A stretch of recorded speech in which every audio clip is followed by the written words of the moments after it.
Do you have a dream that is a small seed of an idea and it's ready to sprout? Or are you in the workplace weeds and you need to bloom in a new creative way? Perhaps you're ready to embrace and grow a more vibrant, joyful, and authentic life.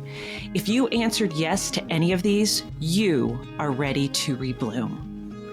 Welcome to the podcast where we have enlightening chats with nature lovers, makers, and artisans as they share inspiring stories about pivoting to a heart-centered passion. Hello, I'm Lori Siebert, and I am very curious to hear from friends and artisans about the creativity that blooms when you follow your heart. And I'm Jamie Jameson, and I want to dig deep into the why behind each courageous leap of faith and walk through new heart-centered gardens. Each episode of Rebloom will be an in-depth conversation with guests who, through self-discovery, shifted to share their passions with the world. Get ready to find your creative joy as we plant the seeds for you to rebloom. Hello, my friends. It's Lori Siebert, and we are back for another episode of Rebloom, and I'm here with my friend Jamie Jameson. Hi, Lori. How are you today? I'm excited for this conversation because this artist is, wow, very creative. Wow is right. So we get to talk to all kinds of amazing artists. And today we are talking to Juan Villanueva, who resides in New York, but is from Texas. And hello, Juan. How are you? Hello, Lori and Jamie and all the listeners. I'm doing great. Well, thank you for joining us today. We are so excited to have you. Juan has had a really amazing career in floristry and also art, and he is here to tell us all about it today. But Juan, we love when we talk to our guests to kind of start with some of the seeds of inspiration and reading a little bit about you. I believe your seeds were started and maybe planted in Texas and maybe by your mom. So maybe you can tell us a little bit about your start and how you landed in New York. Yeah, absolutely. I'm a second generation florist, and my mother has a flower shop in Texas that she's still running. So we catch up on that about every week and kind of talk about how things are going out there and talk shop. But yeah, she opened up her shop in Texas when I was around 15 or 16. So I was basically the shop boy that kind of watered plants and blew up balloons, did deliveries and that sort of thing. I was never allowed to do any arrangements.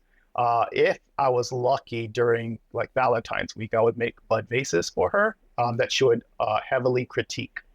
But besides that, I was basically the delivery person. Fast forward, I moved to Chicago after graduating high school to study at the School of the Art Institute of Chicago for about a year. Then I dropped out due to finances and was kind of floating around. I didn't really have a direction. A good friend of mine from South Texas that I had met at the Art Institute kind of caught me one day at a thrift store shopping in the bargain bin for clothes. And he kind of saw it in my face, the distress. And he was like, you have to learn a trade or get back into some kind of trade school or do something with your life, but you can't be floating around. And he reminded me that my mother had a flower shop and that I had experience there. And so maybe that could be a direction to take. And eventually I took his advice and found a flower shop in Chicago. The owner was kind enough to train me. And so he trained me up, slowly developing more skills. And so that was kind of my real start in professional flower design. But yeah, it was a slow process. From Chicago, I met my wife, and we moved to New York eventually, and worked at a flower shop there, and started my business in 2008, and kind of with a handful of clients, and worked my way up through kind of the ranks that way. But yeah. And Well, then now, kind of pre-pandemic, I started getting back into my art practice really heavily, and last year had a solo show. So yeah, it's been this kind of roller coaster of a ride, but one that's been really exciting and I think really satisfying creatively. well, we'll come back to the art part of it. Let's start with the roots of the floristry. So I love that your mom started you in the business, but I also love that your mom kept you away from the flowers. So, like, as you know, as a 15-year-old, first of all, she was keeping her 15-year-old son busy, which is what we all need to do. But the Absolutely. other, yeah, but the other great thing is she actually showed you all sides of that business, because it's not just putting beautiful flowers together. There's a lot to it. And so you started sort of an apprenticeship in not in the not so fun part of it, but I also love that you went off to Chicago and you started with the art, but let's start with just and Lori is an artist, just the mechanics or the basics of art. I'm sure that that is a part of do you find that that's a part of your floristry? Yes, absolutely. I mean, the way I've always gone into it is thinking of the floral works as mini sculptures in a way. And so, especially once I started my own business, but um, as you mentioned, kind of learning those preliminary skills in a flower shop really kind of helped um, create some boundaries and some paths of working that have kind of carried through my entire career. I think those roots are, like as you said, are very important in terms of creating that base. It's interesting to me that a friend was the person who suggested you following the florist path and not your mother. So when you did decide to go that path, what was her reaction? My mother, amazingly, has been my biggest champion since I was a child, and so like anything that I put energy into, she's really been there to cheerlead and kind of push me in whatever direction, as long as it's a positive one. And so she's always known that I've had this kind of um, ability to use my hands and creative spirit.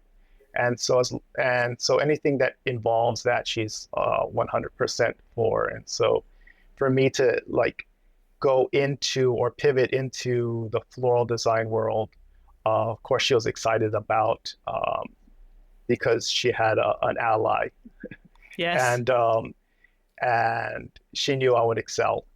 But from the beginning, she was always pushing me to be an artist.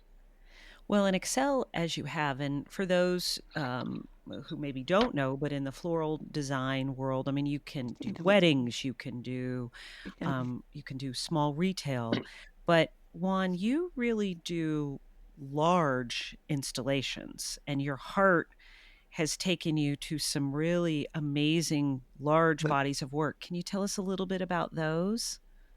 Sure. So yeah, I sometimes in thinking back on my career, which I've been doing a lot, especially post-pandemic, kind of taking a review of how far I've come. I kind of jokingly tell my students and myself, that might be part of me being from Texas. Everything is bigger in Big. Texas, so so naturally gravitate to large works, large scale works. But I think also a lot of that has to do with where I started in the arts, which was a lot of mural work. So working Mm. on large scale, um, paintings on walls and in specific spaces, I think really kind of helped inform the floral practice.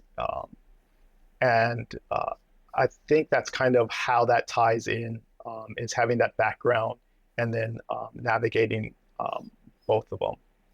But yeah, the large scale works, they really make me happy to be able to visualize work in a particular space, and understanding what it needs to take to create that impact. Have you been, I don't, you might have done this, but I'm curious, I didn't see it on your feed. Have you combined your painting murals with the floral installation, like the two together? No, not as yet. Not But yet. it sounds interesting. It sounds like Because, it'd be a fun project. I don't know. I think I might be overwhelmed with that. Like thinking yeah, about it, like my mind starts going, like, what can we do? I don't know. But yeah, Well, that sounds like that, that, a nice project. there's a new seed for you. So Juan, Yeah, exactly. tell us about some of the bigger installations. Can you tell us about some of your projects? Maybe, and I don't know, spill the beans on some of your clients because you've worked with some celebs and some pretty big clients, and maybe share some of the ones that you are so proud of and why. Sure. Yeah, so some large scale works, in terms of like size. We do a lot of work at the Javits, and we're getting ready to put together another installation there come this September. But those projects are always huge. Anything that you do in a space like the Javits Convention Center here in New York City requires a lot of material and a lot of scale, because even a 10-foot or 12-foot by 12-foot floral piece looks like it's a boutonniere in when you get it into a Yeah. space that grand. hmm So really um, requires you to kind of rethink scale in a different way. In terms of clients, I have worked with some really A-list celebrities. When I first moved to New York, and was working for a flower shop, I was a private florist for Will and Jada Pinkett Smith. This is when Willow was like waist high, and her brother Jaden was not much taller. They were both kids getting homeschooled and the cutest things running around, being Kids. mischievous. Yeah, Yeah. but they were adorable, and so that was a really interesting thing. Um, and there's a number of other really A-list celebrities. I did a garden for Naomi Campbell on the West Side Highway, when right before she had her child. But yeah, the list goes on. But really, what it is to me, and I always get asked, "Oh, well, how are they? How?" And it's like you don't really talk to the celebrities that much. If anything, it's a passing by. And what it really is about creating a service for those clientele and having it be seamless, so that Yes. they're able to live their life, and you're contributing some beauty to that, and not interfering with their personal lives. And so that's, I think, an important thing to note. That's it's incredible to have some of those, and yeah, it's fun to do it, but from your heart perspective. So you love creating these big installations because that's where your heart is leading you.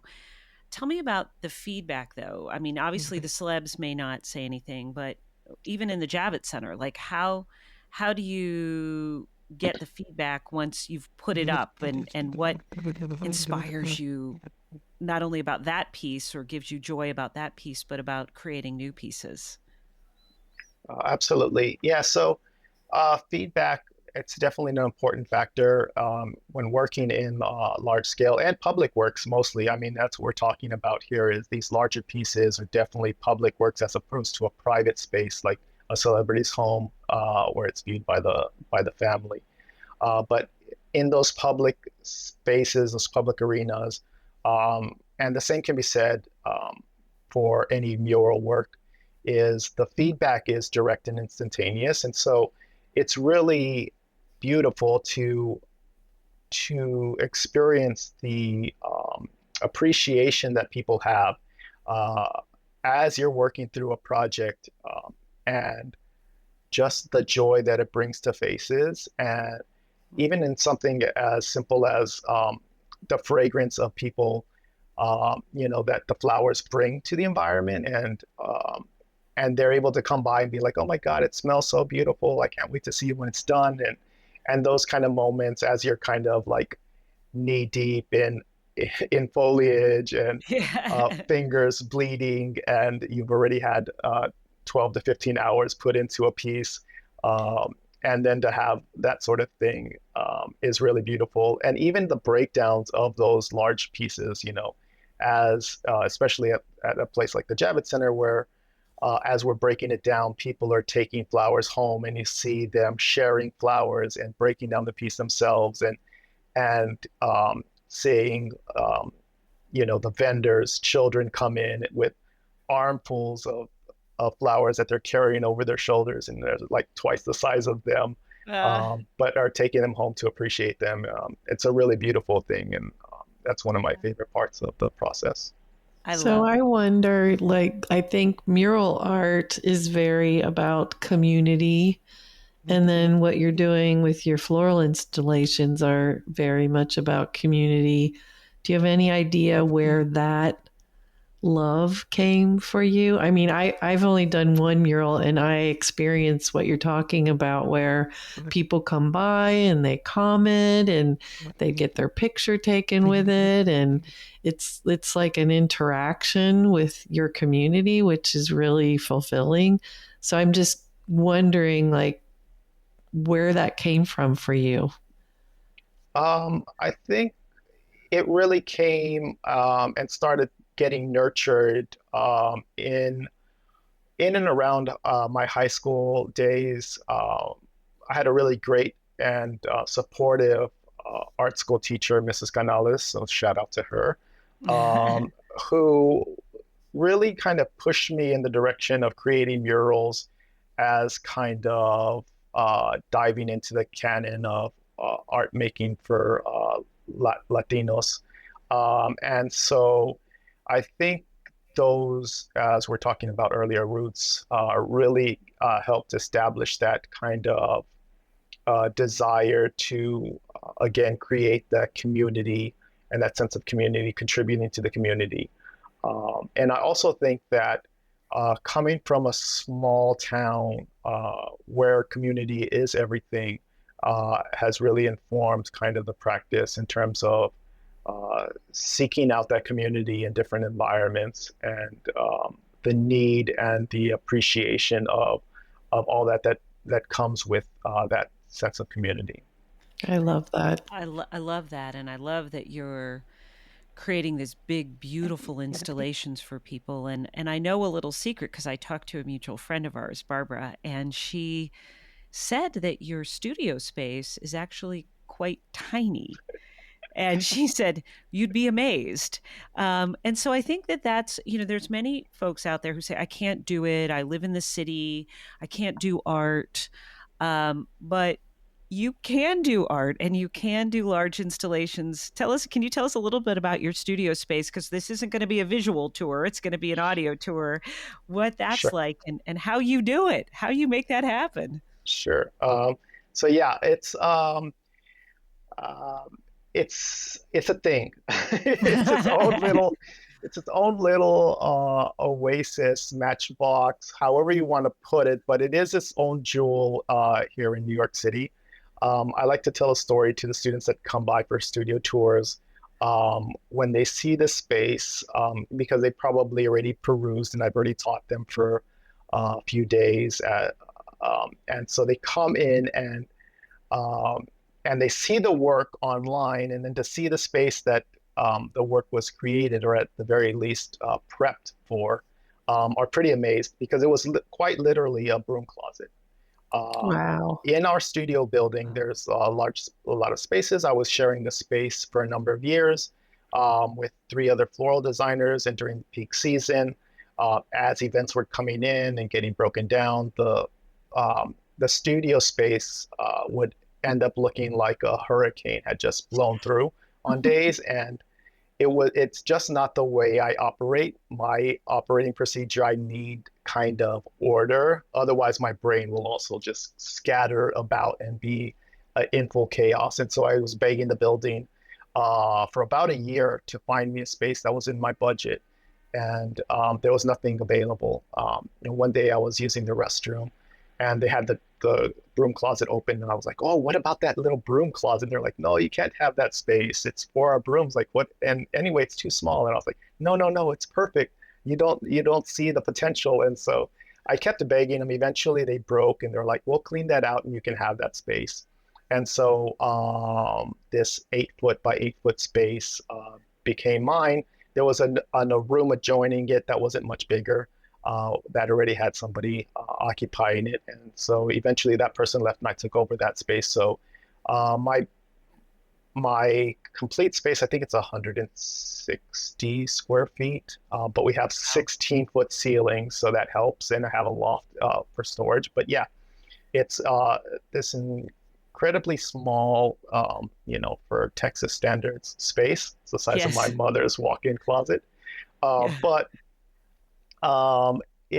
it serves its purpose in that it creates a space that requires you to stay very organized and very efficient in what it is that you're able to do. And so when I lead students through that walking tour of the studio, I kind of explain to them that this is what's possible, to Hmm. not, and they do see a number of different spaces. And, you know, my blessings to everybody out there who have that opportunity. But for me, this is what works for me.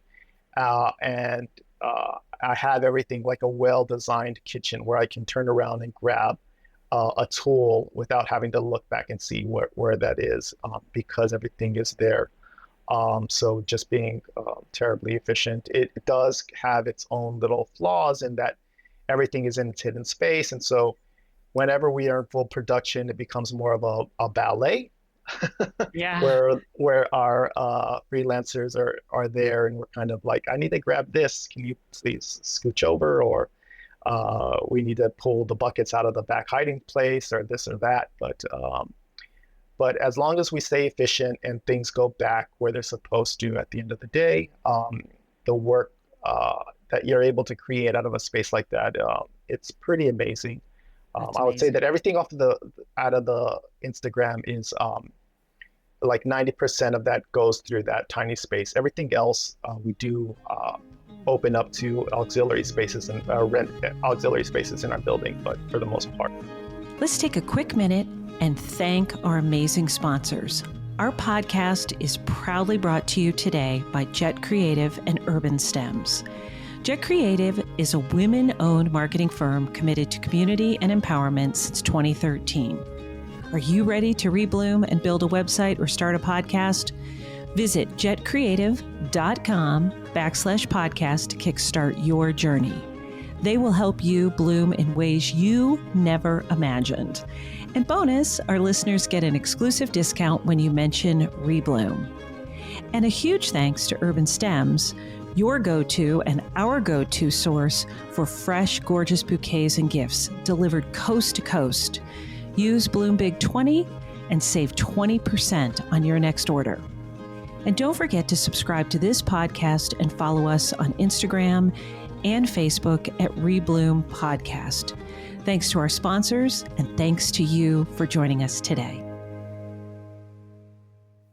So because I don't know anything about this world, does most of the plant material, the flowers and everything for those large installations squeeze into your space, or is most of that put together on site? Yeah, so the majority of the installations happen on site. And so that's kind of one of the things that I talk to about students as they kind of see the space, because initially when I took over the second part of the space, which doubled the size, I thought, oh, this is going to be great. I'm going to have a space to do meetings and that sort of thing. And during that process, I met with like one client in the space, and it always made more sense for me to go to the space itself, to walk through a space and explain what it is that my ideas were in terms of where flowers would live and that sort of thing. On the same note, and to answer your question, yeah, most of the installations happen on site, especially here in New York City. So all the materials go directly there, and we use the space either as an auxiliary like storage space if need be, or I'll rent extra space. The building's really has a lot of artists and florists, and so they understand that if things live outside of there's some spillover outside of your door for a day or so, then that is fine as long as pathways are clear and there's no fire hazards. But we do for the large installations usually have like a little bit of spillover for not more than 24 hours. If not, like I said, we will rent auxiliary space just for like spillover and storage on a day basis. But for the most part, everything that is outside during our workday process ends up getting piled back into the space. And I have numerous photos of that where it gets so overwhelming that you're just Oh like, my. it's a literal crawl space. And then in the morning, we kind of go through and work through it. But That's when it's you wish always that's worked. when you wished you lived in Texas just a little bit occasionally. Exactly. But I think that's a great lesson for our listeners too, because I think often I get asked that question. I live in Ohio and I have a nice studio space above my garage. And I'm often asked that when I come to New York and teach, and they say, but I live in a small apartment. I say, it's okay. You can create beautiful imagery. It doesn't have to be in a big space. I do have the luxury of a little bit more space, but it's also great to kind of think and be efficient. And then you really are mindful too about what you're buying and what you're doing, and that's really cool. That's neat. Do you have a favorite project that you've done that you just loved from beginning to end? I get asked that question a lot, especially from students, like, "Oh, what's your greatest achievement?" or "What's your favorite piece?" And it's hard to say one. And it's something that I've been thinking about a lot uh, to answer that question. But for me, it's always the next project is always the one that I'm kind of like most excited about in moving forward, because for me, it really is all about a process. And so each one are like my own little children. And so it's like taking the best child out of all of them, because they've all come with their own challenges and their own successes and learning moments. And so for me, that's the big takeaway. So if I had to point to one that was just like, oh my God, this is just the dream, I can't say that I would have one. And I'm really doing this year a big review. We're celebrating 15 years in business. We Congratulations. started in a recession, 2008, and then have gone through a couple of other ones, Pandemic. it seems like, and a pandemic. Yeah, And so geez. kind of really taking a bigger, broader view of where I'm at and the projects that I've been able to work through. And I still come back to that same feeling of I don't really have a favorite that stands out because they all have been testaments to the process itself. I think that's a really good exercise for everyone to do at some point. It's because I too love the next project always, but occasionally when you're called to look back and just kind of go through and realize what you actually accomplished. Because a lot of us don't take the time to do that and just Yeah. celebrate the wins or celebrate the learnings and just realize, oh my gosh, I can't believe I actually did that and I'm still doing it. I think that's something that more of us need to do. Give ourselves little pats on the back at Yeah. some point where yeah, I did that, and then I think that charges you to get excited about all of the new opportunities and realize that you don't have to start having everything solved and everything perfect, because you look back and you realize, oh my gosh, when I started, you kind of like some things I've done, I look back and I laugh at what it was when I started. I'm like, oh my God, I would never do that again. But I learned from that. So that's something I think I encourage our listeners to do, a little homework. Yeah. Absolutely. Absolutely. And then, Juan, too, because we often don't toot our own horn, I also know you've won a few awards. You've done some really amazing work. Now, I'm going to probably get this wrong because this is it Fleur de Ville? Is that Yes. Can you Uh-huh. tell us a little bit about that?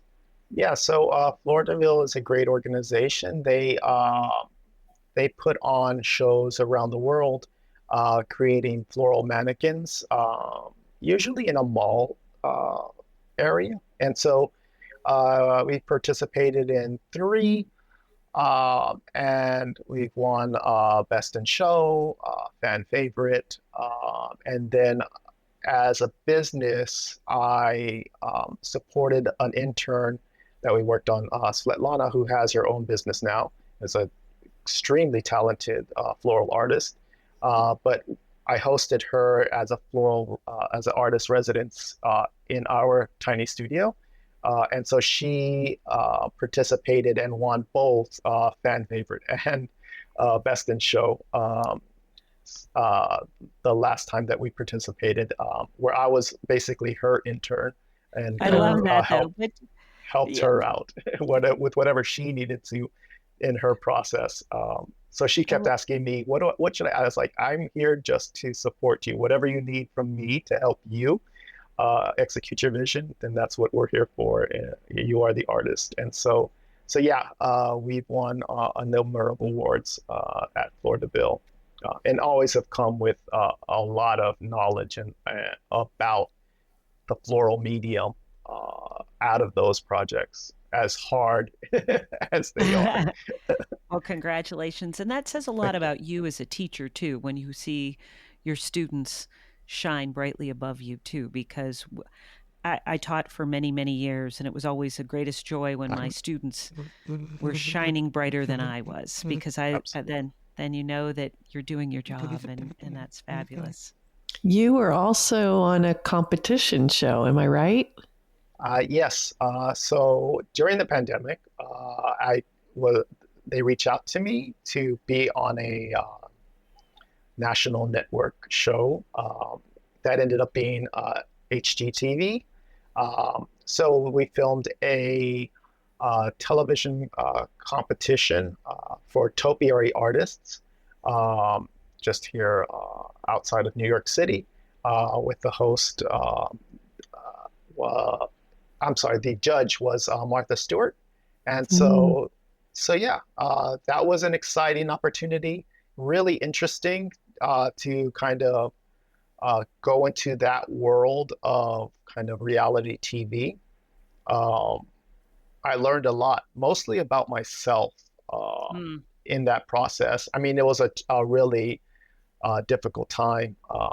We filmed at the end of October, and uh, luckily, we went through the whole season shoot without having anybody coming down with COVID or having to shut down production, which was, from what I hear, one of the only productions that went out that year that had that happen, which was really great. But yeah, it was super interesting to experience the and to participate in a competition of that magnitude on a national scale. But What yeah, did you learn about yourself? I'm curious. it really became when I was there. Maybe it was the artist in me, maybe it was the teacher in me. I was there really when I saw the competition. I wanted to help everybody. I think I might have been the oldest person there too, um, participant, and so I really went into it kind of more of this community mindset and kind of a collaborative mindset, which is not conducive to a competition reality show where they're looking to create the best TV.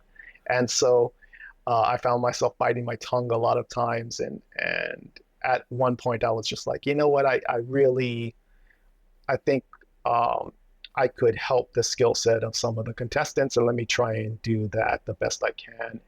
And so I really came away with a broader sense of what my personal values were that's and great. what I was willing to compromise for those, or not compromise, I should say, even in a situation like that. And so I'm really glad that I took advantage of that opportunity. Like I said, I learned a lot, even though my parents and my wife were pretty upset about me leaving early and thought that I should have like really stuck it to some of the other contestants in a more competitive reality show type of way.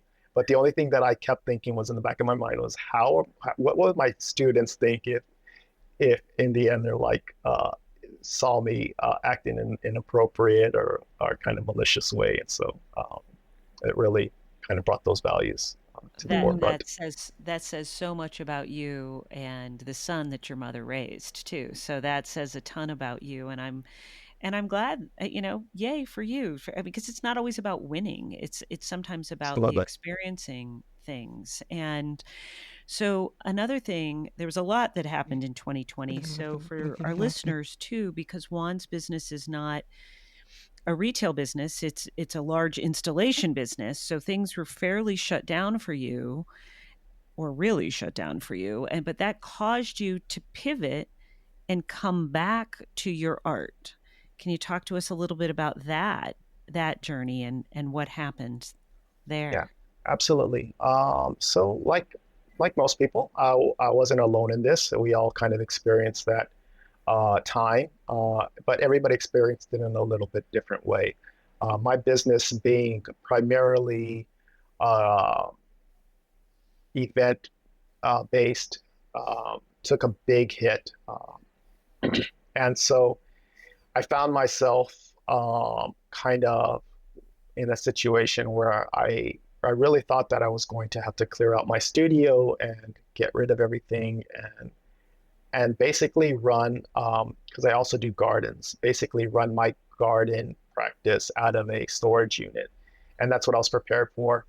Um, but luckily, my building, everybody in my building got together, and we kind of worked with the owners of the building, and they worked with us, and so I was able to keep my tiny studio um, with help from the building. And luckily, the keeping the space as small as it is really helped and was kind of like the saving grace. So I was able to keep and stay in my space and really begin diving back into the art, which became a healing practice, really, Hmm. in terms of kind of figuring out what it is that what the label is that I was creating for myself because I was to that point always a florist because I had kind of abandoned the label as I was developing my business over the 12 or 13 years that it was building it. I kind of put the brushes aside. I was being fulfilled creatively, um, creating these events that were super innovative in my opinion. So I didn't have a need really to express myself on canvas or in sculpture because I was doing that daily. So when the pandemic hit, I felt like I lost that label of florist because I truly believe, you are what you do. And so um, if I wasn't a florist, who was I? And so working through those issues of like, what is this label? Am I an artist? I'm not really making any art, and so I started delving back into that kind of figuring out, what is even my vocabulary as an artist? Am I a painter? Am I a sculptor? What's the materials? I hadn't, really had any portfolio development in 12 years or so. So I had to see what was even the vocabulary I was using as a painter. What did that look like now? Because we changed so much,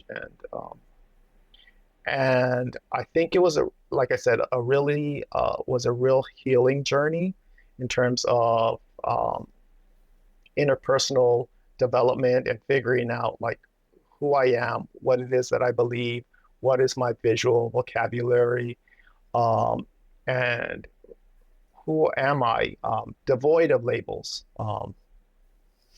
And so I think that that time in the studio, and being that it was the pandemic and the building was quiet, everybody was quiet, really gave me that time to kind of delve deep into some of those issues and kind of work through and really figure out, who and who I am and what it is that I create.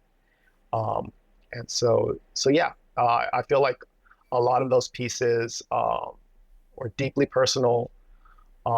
Some of them were successes, some of them were not. But it was a matter of like pushing through no matter what and just creating and creating a practice of creating again Love that. in whatever material that ended up being, whether that was flowers or painting or sculpture or mixed media or bio art. So yeah, it was a really great time, and I'm still kind of in that mode. I think it really helped define who I am now. Thank you for sharing all that. And I know that the pandemic was so hard on, oh God, everybody, and obviously tragic, and but yet there were many gifts, and it did allow many of us to turn inward into our heart and our soul. And how beautiful that you were able to do that, and to find, because I think sometimes we do get going so fast, and that's the one thing I found about the pandemic is we were forced to stop, we were forced to slow down, we were forced to take a look inward. And I think that as an artist we all need to do. Fortunately, pray to God we never have another pandemic. But that pause is good for all of us, just to say, am I on the right path? Am I doing all the things that I want to be doing? Could I take this in a different direction? Is my heart filling up? Lori, what do you think about that?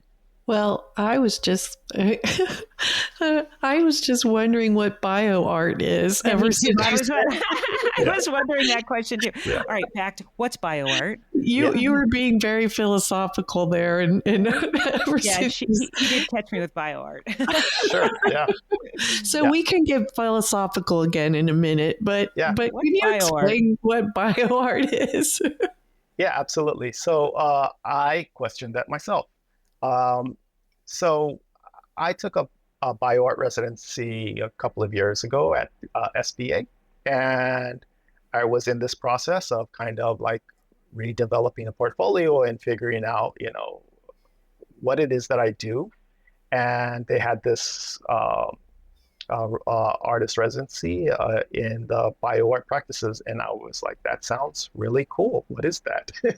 And so I went in there, and that was the question to the students, the other artists in residence and the staff there at SVA, because I had no idea. So Yeah. basically, what bio art is utilizing biological materials in a scientific practice, and or using any. So there's a number of different ways to look at it. It's this huge umbrella, um, but it's anything that basically has to do with biological materials. So it could be people that work with animals. There's artists that work with DNA. There's artists like myself who are florists and floral sculptors.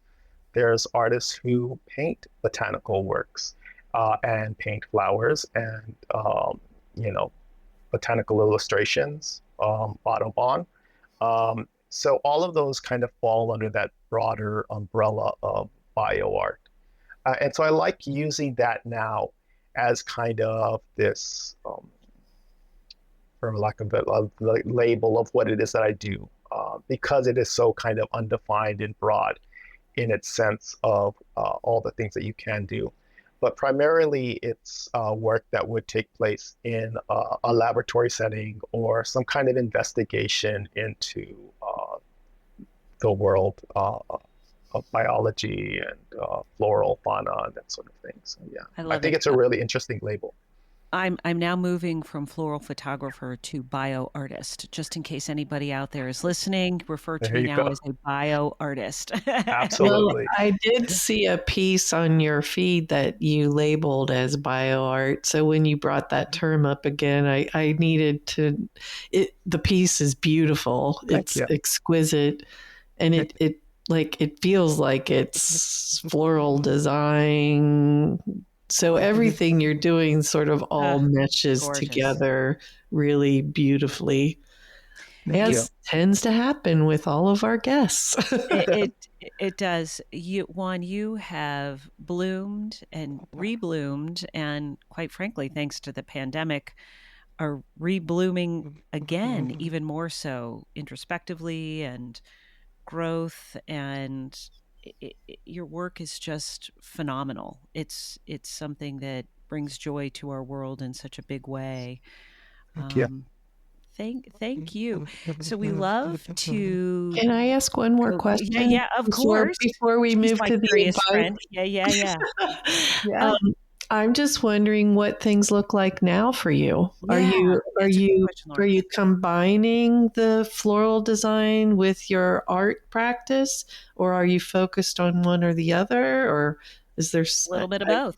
Yeah, Yeah, that's a great question. And it's something that I'm kind of still in the throes of figuring out myself, which I think it could be a lifetime pursuit, right?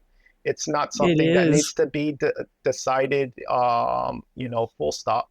Um, and something that I've been talking to my students about because, in a way, I feel like I put to rest this label of viewing myself as an event florist or a private client florist. And so then the topic to or the thing that needs to be discussed is as an instructor, like why should they listen? And I think that where I'm at now is kind of in the space where I'm breaking down all these rules and mode of working that I've had previously and kind of deconstructing it completely and seeing what ends up coming out of that. And so taking apart all these kind of modes of working in terms of floral design as a centerpiece or floral design as a large scale installation, and how can we pull those elements apart and then put them back together in kind of this new form, and really going deep and investigating like how far can we push it in both directions, how far can I bring floral materials into my painting practice, how much floral materials can I bring into a sculpture practice, how much of my floral design and commercial installation, say for the Javits, how much can I push that so that it really becomes a bio art practice and a bio art sculpture in fine art terms as opposed to a commercial paradigm, uh, and seeing where those lines are and how I can push them, and my and the people I work with, how far we can push them uh, in this medium of kind of floral design and works. And so that's where I'm at now. That's where I find myself. And yeah, like I said, I think it's something that could be a lifetime pursuit. That sounds so exciting. Like So exciting. I'm Well, going to we be watching and getting inspired by what I'm seeing from you moving forward because I love the combination of all of this and I love the pushing of the boundaries and the labels and what comes out of that. That's going to be really magical to watch. very, Thank you. very magical. Well, thank you, Juan. All right, so I jumped ahead, and Lori. I'm so thankful you asked that last question. That was fabulous. Juan, we like to leave our listeners with a little advice. So when you are talking with your students or your Mhm. staff or anyone, what's your favorite piece of advice that you like to give to folks? Uh, just to go ahead and do it. So a lot of times, the people that have worked with me, kind of my core crew, they sometimes refer to me as Juan sin miedo. So in English, that's Juan no fear. And I Ah. think and I think that comes from me always telling them that is like, just do it. Don't be afraid. If there's something wrong, I'll tell you, you know, that it's wrong, or we'll work on making it better. But I think that is the advice, is like, just go ahead and start working on it. And we'll work through whatever problems come up as we go, Yeah. and don't be afraid. And so even when I bring in, a lot of my crew started off as quote unquote helpers, um, that I would get them, and that's the way I run my business, is that everybody gets paid the same, everybody participates the same, everybody does the same amount of work and the same type of work. And so a helper that comes to my crew is not a helper, they're also a flower designer. And I tell this to the students, is that I do this because one, it elevates our helpers and makes them designers and gives them authority over the work that we're creating. And then also it brings down the ego of our established designers, to let them know that every job is important. And Yeah. so um, when those helpers begin with us, they are always afraid. You can always see it in them. But, you know, there's a thing that happens where there's a self-regulation in the culture that I've developed, where communication is important. And so to have them be able to just to do the job and not be afraid that they're going to get in trouble by making a mistake, or having something be bad, we can always rework it. And so that's the biggest advice, is like, just to keep going, keep learning, and keep pushing forward from where we're at. You might not know exactly what it is that you're doing, but somebody's there that can help you. And uh, and that way, all of us grow. All of us continue to push ourselves and get better and contribute. And so I think that's the most beautiful part of working with other people. That is beautifully said. And as you were saying all of that, Juan, I was thinking that those early days of you being a helper in your mother's studio at age 15 have all come full circle, and you're treating those people with love and respect and helping them to grow just as your mother has helped you. And it's been such a joy to hear about your journey and hear how you've bloomed and you're continuing to rebloom. And I thank you. Thank you for being with Thank Thank us. you you. so much, Juan. What a beautiful conversation. And Yeah. I just Thank you love so much. looking, I'm going to love looking at your work. Yeah. Thank you so much. Thank you for joining us today. Thank you. Lori, another fabulous conversation. I just am in awe of the journey that our guests take. What did you think about today? The word that kept coming to me was community. I feel like Juan lives and breathes that, not only in the kind of work that he takes on, being large murals, large installations that invite and involve the community to interact with, but also in the way that he runs his business, Yeah. which I think would be such a beautiful model for other businesses to take. Mm-hmm. Because I do feel like when people are living in fear in a job that they're going to make a mistake, then that's an environment where breakthroughs cannot happen. I would agree. Because if everyone's afraid to even make one little move, how are they going to come up with some new invention or some new floral design or anything? So Yeah. and even the way that he talked about the his adventure in reality TV, I just did a post about how the reality TV shows, the competitions in the UK are so much kinder than the ones in the US. Yeah. And I imagine the producers maybe encourage that to make a little more drama happen, which I have a hard time watching that. I like when they all like cheer each other on and support Yeah. each other.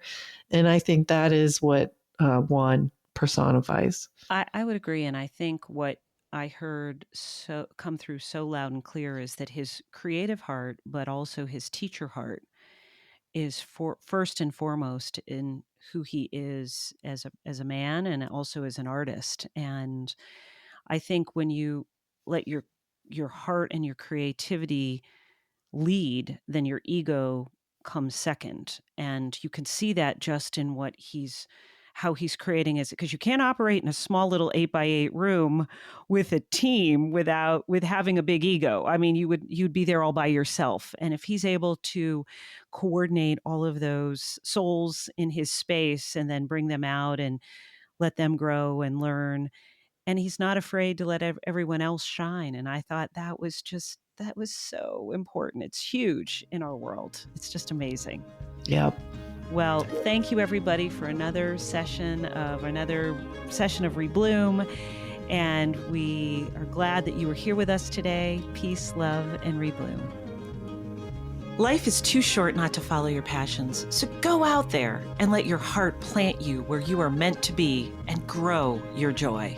We will be right here sharing more incredible stories of reinvention with you. Make sure to subscribe to our podcast so you never miss an episode of Rebloom. Until next time, I'm Jamie Jameson. And I'm Lori Siebert. Peace, love, and rebloom, dear friends.